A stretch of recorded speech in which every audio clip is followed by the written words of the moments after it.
Hello, everyone. This is Professor Cooling, and I'd like to welcome you to the commentary of a holiday fireplace, which will be taking place today, as you see, while we sit here and watch the fireplace. And with me here, enjoying the warmth of this, glowing, magical sort of holiday location, is our international correspondent on the surf, Mr. Rob Scott.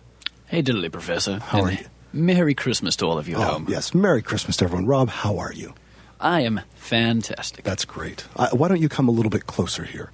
Come on. That would give a little more. Yeah, let's get a little bit of this warmth. It is the season on. To be sharing. For sure. We want everyone to be sure they're having a warm, fun, family-friendly, great time this holiday season. So today what we're going to be doing is talking to you a little bit about some of the qualities of this fireplace, some of the characteristics that will help you understand the fireplace better, as well as giving you some of our own commentary on the holiday season in all its different forms, and considering, it's around us, no matter where you are in the world. The holiday season, it's always been a big part of your life, Mr. Scott? Always has been. I remember when I was 3 years old, there were holiday seasons. Really? And they were marvelous. When was that? When I was 3 years old? Yeah. That must have been 1982. Right. And do you have a first, in Recessionomics, we like to talk about things relating to certain things in terms of, I see a Golden Arches, I think 99-cent cheeseburger. Was there a thing that resonates for you with the holiday season? I remember every Christmas, my parents would usually give me gifts. And of course, I'm related to them. Oh, so Yes. so your parents. By blood. For you. Blood relatives. Oh, okay. So you're actually of the blood variety. Yes. As opposed to those of us like myself who are grown in a lab and then synthetically harmonized. Synthetics. Yes. Well, yes. Are you talking about music? No. That's more a synthesis, is it not? Synthesis? Sort of a harmonious synthesis. Cyclops. I don't think Cyclops has anything to do with this. But I know for me, personally, my fondest memories of Christmas go back to when I used to hang out with Chuck Dickens. Back in the 1880s, he and I would be sitting around talking about different, ways in which we could sort of imbibe people with a merriment. Back then, we used to warm our houses with coal and fire and wood like this, like the fireplace in front of us. Little known fact. Yes. Coal, also a healthy snack. Oh, really? Fantastic for the canines and definitely. other your incisors. Is that why Victorian children had such strong canines? That is, in fact, why all the poor Victorian children had fantastic teeth. They were known for biting. That actually is often misconstrued in modern movies of Victorian kids having bad teeth, like Oliver Twist. Those children had fantastic pearls, right? But not in movies. He was rather known as Oliver Crisp or something. He could really bite. He really could. Definitely. Give that boy an apple. I used to say to Chuck, it's important that we get everyone from all classes of the economy working together.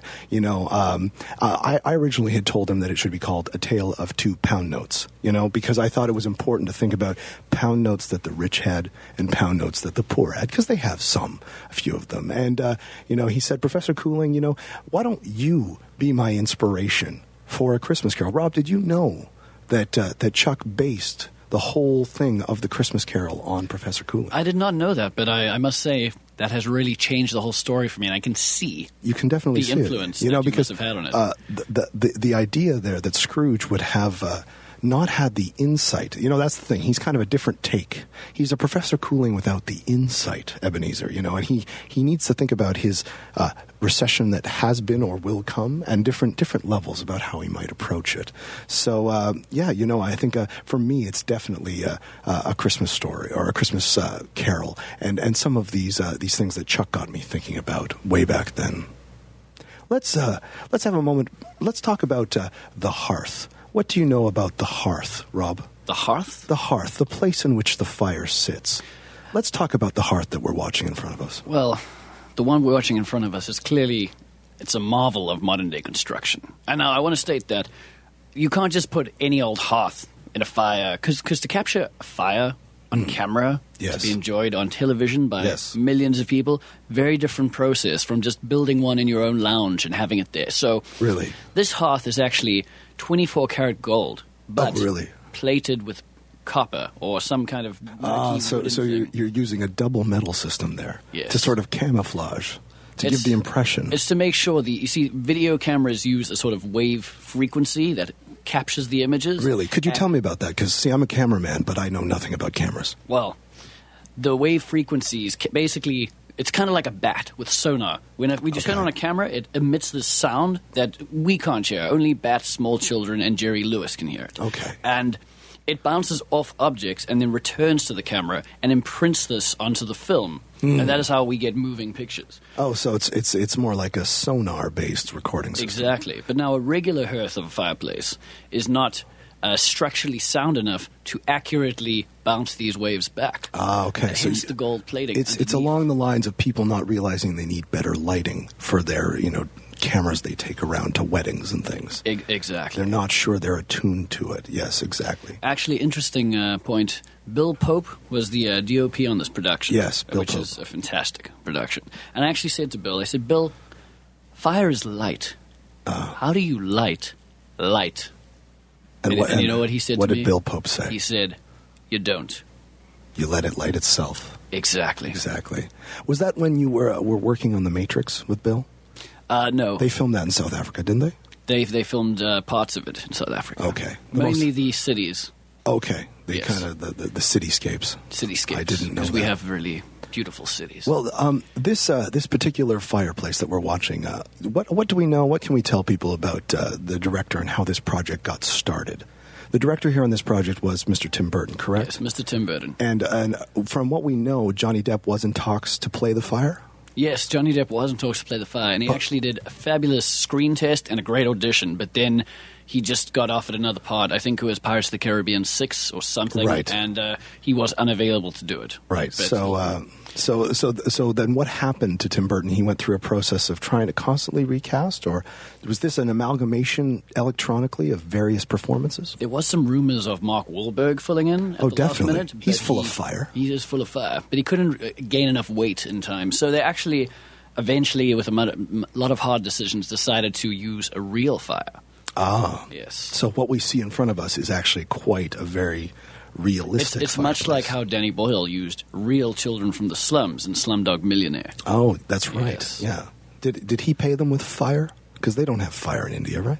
I think they don't. No. So perhaps he set up a fire trust in their name of some kind. Fire trust. Definitely. Those Well, are and important. we do know that Tim Burton, as a director, is really well renowned for sort of his expressionistic style. Would you say, Rob? What sort of emotions does this fireplace send to you? Right now, I'm getting a lot of moxie. Moxie with Moxie. an IE?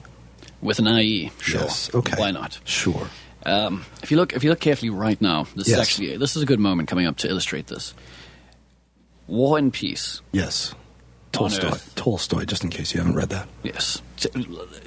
It's capturing many of the similar themes here.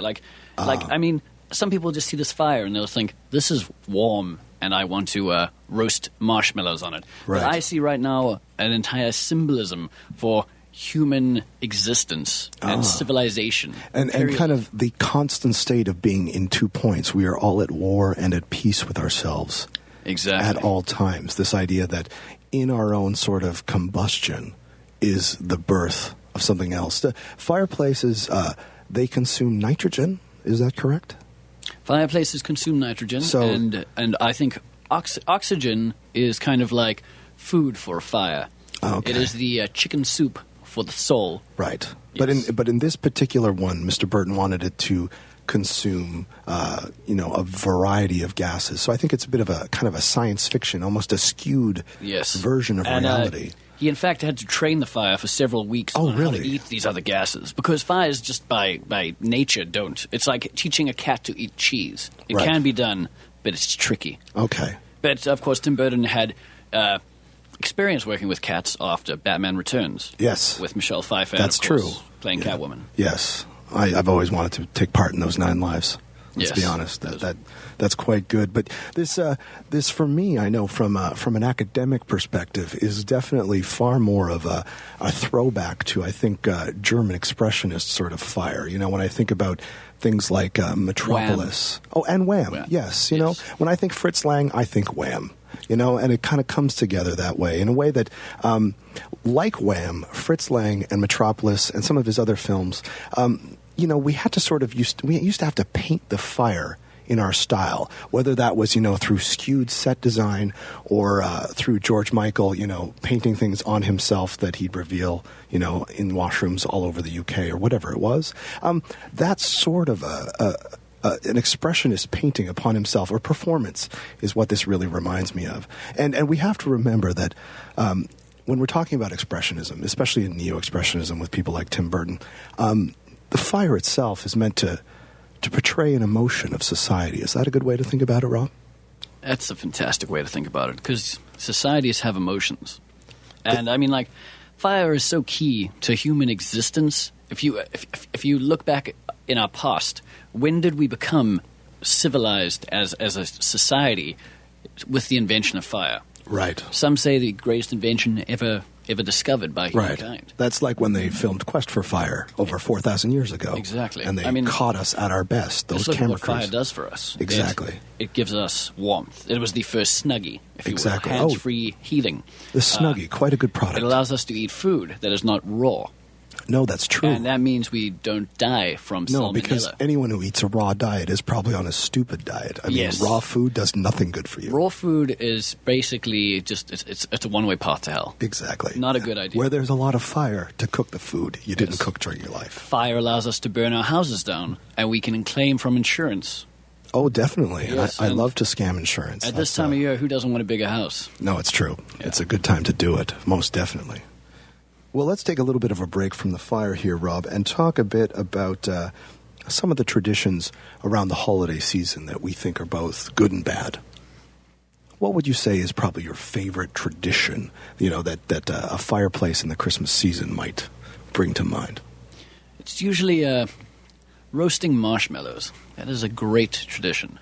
That's a holiday tradition for you. Of course. But, you have to dress the marshmallows sufficiently holiday. Is that because you're using a good recessionomic tendency, which is buying your candied items at different seasons? For example, I buy cinnamon hearts in July, and I buy all my chocolate eggs in October. No one expects me to do that, and I save tons of money by buying candy out of season. Is that what you're talking about here? Well, I think you're leaving it a little late, because everyone knows the cheapest time to get candied chocolate eggs is the day after Easter. True. And the cheapest time to buy Christmas snacks is on the 26th. But I'm cutting edge. I'm ahead of everybody in terms of this, so I'm not sure that I'd suggest following my advice on this. Don't wait till the day after. Wait till 6 months after. It'll definitely if be you there. say so. I'll give it a try. I am a professor, Rob. A professor. Yes. Yes, you are. I don't think you have a name in front Well, of you. I do have a degree in journalism. Oh, International really? journalism. That's that goes beyond borders. from the University of Rhodes University. Rhodes. Rhodes. So you, like in Rome. All roads lead to Rome. but the road from Rhodes does not lead to Rome. It leads to Rhodes. Yes, but I'm in Toronto. Well, talking about different roads and different paths. Do you have you ever celebrated the holidays, Rob, in another country? I actually have. I have celebrated many Christmases in different countries. Tell us a little bit about one of them. Well, when I was 5 years old, I spent Christmas in Scotland. Oh, that's Yes. exciting. That is part of Great Britain. That's where the Scotch comes from. Yes, Yes. Scotch. And I remember drinking a lot of Scotch that Christmas, and it was good. Right. Yes. Well, I remember I've spent several Christmases around the globe in my many travels. Christmas in Mexico is always an exciting time, and I'm particularly fond of Christmas in Japan. Have you ever spent Christmas in Japan, Rob? I have not. Well, I was a visiting professor once at the University of Fukui, and it was a place that brought me lots of joy, especially seeing so much market capitalism, like lots of large-scale decorations. And these are people without a long-standing basis in the Christian tradition of the holiday times, but they were totally embracing it. People were always wishing me Merry Christmas. It sounded a little different than that. My accent isn't perfect. I can't do a perfect Japanese accent. But I certainly thought that was quite nice. Well, that does sound like a great time. I remember Roland Barthes. He had Christmas in, of course, Japan, and he wrote a book about it. Oh, really? What did he Yes. say to us? I think he called it City of Signs. Okay. I'm guessing mainly Christmas signs. And Christmas really is a lot about signs. I mean, not like directional signs. No, I mean directional signs. Oh, really? Not symbolic. Not symbolic. Symbolism was well beyond Bart. Well, definitely. Yes. I'm talking about what do we put on gifts? Signs. They're telling who they belong to. Ownership. Oh, it's kind of like we put things on money to remind people that their money belongs to other people. Exactly. Money isn't yours, people. It belongs to the other people. That's why we have famous people on them. That's why getting rid of money is actually just spending stuff that's not yours. So exactly. It's just good value because you're getting stuff that becomes yours. That's why the Britney Spears quarter is coming out very soon, right? Is a Britney Spears quarter coming out? Definitely. She's going to have the shaved head and everything. I need to get my hands on that. You most definitely do. Now, in terms of the fire that we're watching here, Rob, how do you feel about the thing that fire creates that a lot of leftist sort of people would like us to not think about, which is the smoke, the pollution? What do you think about smoke and this whole trend towards environmentally friendly fires? Look at all the smoke that is coming off this fire right now. I don't believe global warming exists. Oh, good. I'm very happy to hear that. There's That warms me more than the fireplace in front of me can. There you go. And if global warming did exist, would it really be a bad thing? I mean, it's pretty cold outside right now. Oh, definitely. It would totally be great for all of us. I mean, we'd definitely have ways. Travel would be easier. We could get to Russia in 2 hours. 2 hours? Just go over the north, on a high-speed super tube boat. Be perfect. And, I mean, do we really need to carry about, like, the Maldives and some of those countries? They would just disappear. It's fine. We could just amalgamate them. That sounds like a great plan. Integrated places. Yeah, no, I've been wondering about this because a lot of people have been suggesting that, and I think Tim Burton, based on his, treatment of the fire in this film, is suggesting that there is sort of a problematic principle behind the smoke and the remnants of this actual fire. Well, I think that this is actually where Tim kind of shows his matureness as a director, because if you look at his smoke, it's very subtle. But definitely. Definitely there is errors of erratic behavior in the smoke. Not rat behavior. Not rat behavior. Not rat. No, erratic. Erratic. Does that start with an E or an I? An E. I don't know. Ratic behavior. No, and when we look at the direction of the flame, it's sincerely got a very consistent flicker. Do you think he's already talking about, technology? I mean, is he talking about flicker photo sharing with this sort of a fireplace? Is he making some sort of a postmodern link there? Well, if you look really carefully at the fire, you can see that it's got kind of different levels, and from that you can tell the age of the fire. And this is clearly an old flame. And I think Tim is actually trying to be personal here and reflect on his intimate relationships from his past. Oh, definitely. Much like Charles Dickens' story. Yes, it's true. They are reflections on old flames. I've had a lot of Christmas flames.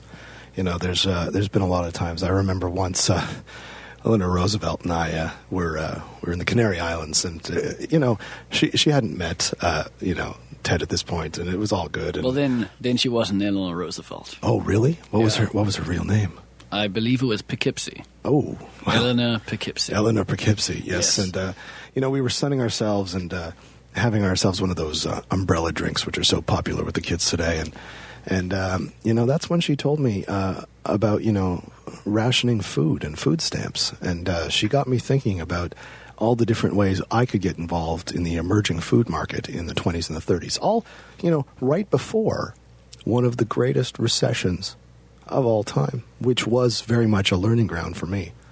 Speaking of recessions and umbrella drinks. Yes. Umbrella drinks, great recession tip, because you don't need to get a drink, you get a free umbrella. Yes. And that's helpful when it rains. And it can keep your drink dry. Everyone likes a dry martini. And that was exactly my advice, Rob. The next way to keep a drink dry is to order it dry from the start. No ice, just get it vermouthy and straight up. You're perfect that way. That does sound delightful.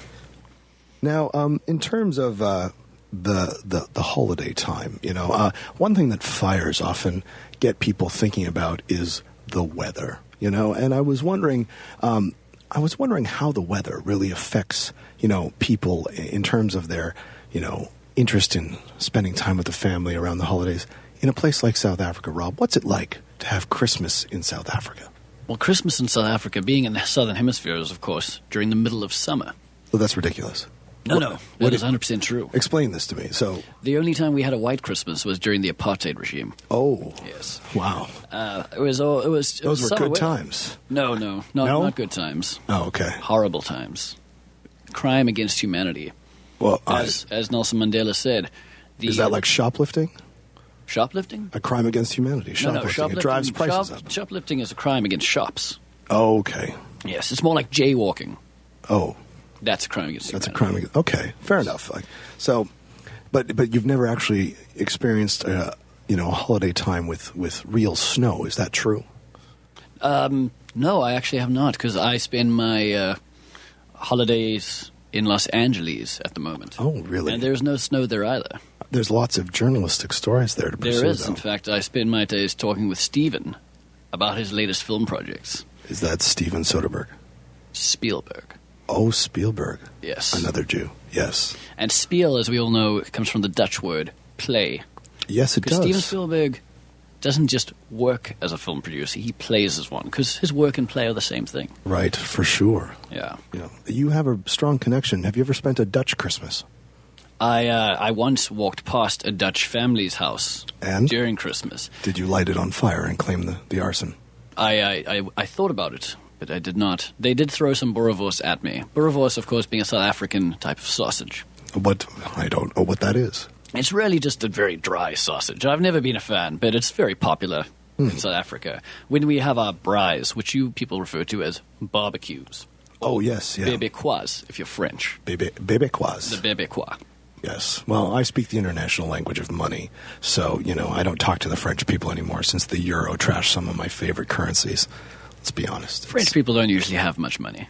No, they seem to have a lot of cheese and spare time and nannies taking care of their babies, but that's about it, Cheese does roast really well over a fire, though. It is true.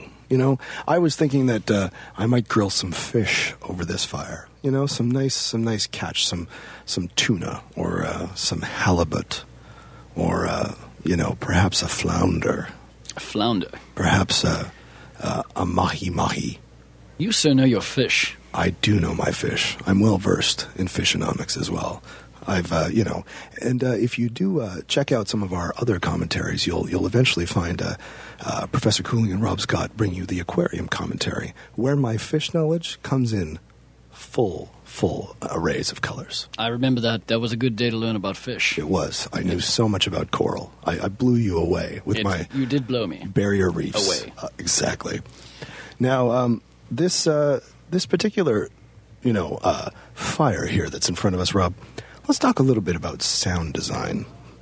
What are you getting from the crackle? Let's let our audience listen to the crackle here for about a little bit. Here you go.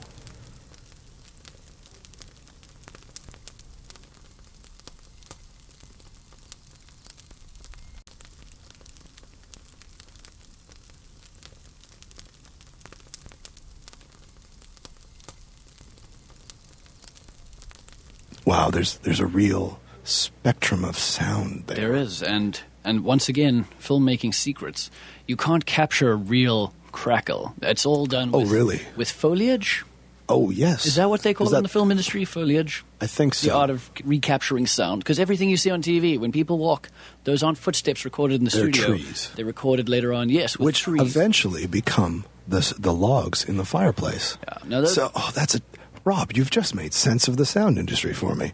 Yes. So we use the foliage to then turn it into the fire to make the crackle. Now, I actually spoke to Tim I asked him how he did the crackles in this film, because they resonate. And he said they did a process where originally they tried putting nuts into dead chicken carcasses and just crunching those slowly. Oh, okay, sort of like a slow roll, yes. And they were like, the crackle then was good, but not great.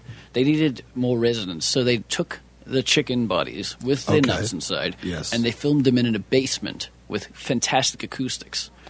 And they used single tone mics on sticks. What is that like? Is that like a blonde mic and a brunette mic, like a single tone, like one color? I don't know what you're saying. That's okay. I often am really unsure about what I'm saying as well, but I'm guessing that's probably the most accurate way to describe these mics. Let's talk about what this means in terms of also the travel industry. We're both extensively traveled, and I've been on several trains and several giant boats. That have the Lusitania had fireplaces when I was on it, and they were crackling and full of wonderful heat all the time. What travel system does this fireplace remind you of, Rob? I'm going to say the New York subway line. Oh, really? Yeah, because it's busy. But when you're on the New York subway, do they not have them in gasoline cans? Is there not a burning gasoline can? I think on the New York subway they actually do have gasoline cans of fires. On the gasoline line, to the Bronx, yes. The very reason why I've always preferred travel by boat as opposed to plane is that planes cannot have fires on them. That's true. And if I want to get a good night's sleep, I need an open fire. Right. Well, let's be honest. We all know you can smoke on a plane. We all know you can go into the bathroom. There are no fire or smoke detectors like they sort of claim. I want to bring back the good old days. Howard Hawks and I used to always smoke. We'd fly in the air and not Howard Hawks, Howard Hughes. One of the Howards, double H's, too many of them. Smoking actually is very much in line with the spirit of Christmas. Oh, for sure. Secondhand smoke, that's the gift that keeps on giving. Exactly. And, I feel that after about, an hour of sitting here in front of this fireplace with you, I've already gotten my fair share of secondhand smoke. That is the gift that most of my aunts and uncles have given to me whenever I visited them. Actually, sure. That's the smell of smoke sticking to your clothes. It's a very erotic fragrance, and someone really should look into bottling it somehow. Oh, bottled smoke, yeah. Something that gives the smell of smoke. Maybe we could have a no-talent actress like Jennifer Garner or, Eva Mendes, bottle that as their new fragrance. A lot of these actresses are bottling things. I don't want to have the essence of Gwen Stefani, but, it seems to be the thing that everyone's doing. Have you ever tried to bottle your own essence? I have tried to bottle my own essence. After I read the book Perfume, I was very inspired. Oh, yes. And I tried, but... I did some rewrites on that. Really? Yes. Wow. I added all the stuff about South America. South America? Yes. Well, those were good scenes. Yes. Actually, speaking of Perfume, the story of a killer, as it's known. Yes, it is. Reminds me of Saint Nick. Oh, yes. Yes. Saint Nick. Because if everyone remembers, Saint Nick was one of the world's earliest recorded serial killers. Oh, yes. And his calling mark was, of course, leaving his victims' body parts in well-wrapped presents. Wow. And after he was arrested or long time dead, no one really knows what happened. But to remind people of his horrors, they started wrapping up mainly like wood or rocks or just throwaway items and giving them to people to remind them of the horror. But they soon discovered that people didn't like wood and rock and these throwaway items, so they started giving genuinely good gifts. So is this why originally we used to live St. Nick, instead of milk, we left him glasses of blood and small meat cakes because it would remind him of eating his victims? Is it true that he ate his victims? It is believed to be true. Because, he couldn't fit a whole body into 5 presents, let's be honest. He was the butcher of... which European city was he from? I don't know. Prague, perhaps. Prague. I think Krakow. It was Prague. The butcher of Prague. And Salzburg. The giant red suit. Of course, he didn't wear a red suit at all. He just had blood-stained clothes. That makes total sense. It does. That makes absolute sense. No, we will probably be talking a little bit more about the history of St. Nick with the rest of our sort of fireplace commentary. But we just want to make sure that everyone now takes a moment to just sit back, relax, and enjoy this fireplace for a little while. Rob Scott and I will definitely be back to take you through another section of commentary where we talk about everything from the internet and its relationship to the holidays, and some more history of the holiday season. So why don't you just sit back, relax, and we'll see you right back here on the Bite TV Fireplace Commentary.